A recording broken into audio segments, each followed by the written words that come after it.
these nucleoproteins, when broken down, have two parts: the nucleic acid, which is what we are learning today, and the protein.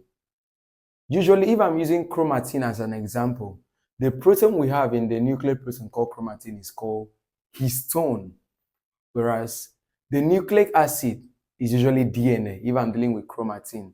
But in the human body generally, the nucleic acids we can have is either DNA or RNA.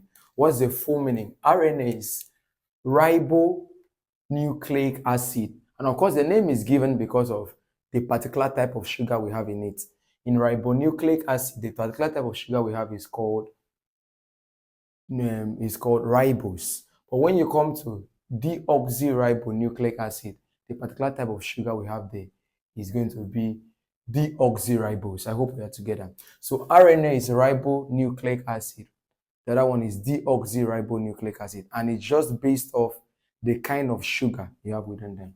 Now, when I break down, of course, the protein will be broken down to form amino acids. But if we break down our nucleic acid, the enzyme to break down the nucleic acid is called a nuclease. So that means if it was ribonucleic acid, it would be ribonuclease. If it was DNA, it would be deoxynuclease, deoxyribonuclease. Now, this deoxyribonuclease is a phosphodiesterase. I will explain this as we go on. And this is because when you look at it, a nucleic acid will be made up of numerous nucleotides joined together by a phosphodiester bond. So to break it and release a free nucleotide, what I use to break it is a nuclease or a phosphodiesterase. As we continue the topic, you are going to so enjoy it and see why this is so.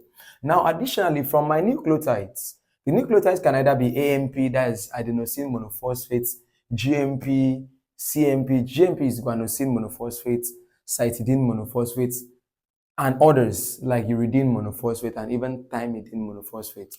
Now, for now, just know that no matter the nucleotide I'm forming, how did I get them? Nucleic acid was made up of numerous nucleotides linked by a phosphodiester bond. So what I use to break it is a nuclease or a phosphodiesterase. Now, after being broken down, we have nucleotides. Nucleotides have a pattern. They have a base, a sugar, and a phosphate arranged in this pattern.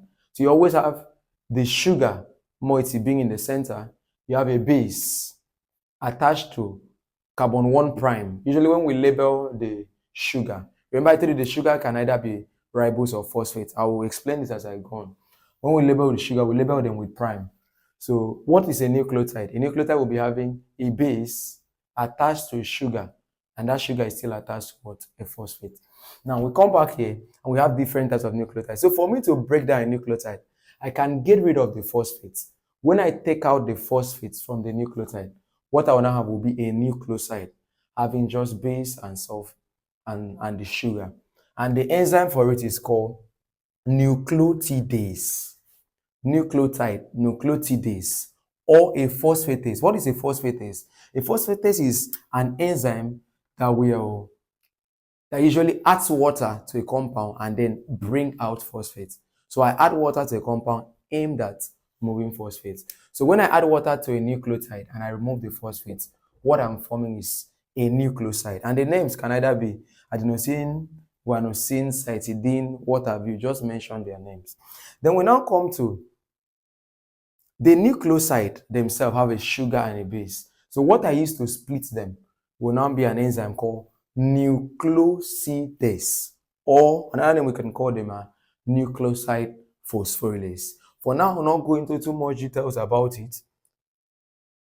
Once our video on metabolism of nucleic acid is released, you rush on it and then I will explain more about this enzyme. But for now, we'll just say on the fact that this enzyme will act on nucleoside to give us a sugar and a base. This is sugar moiety and a base. And please, the kind of sugars we can have in nucleic acids are either ribose or deoxyribose. What's the difference? You see the same pattern of structure. Ribose means you have 5 carbons in that structure.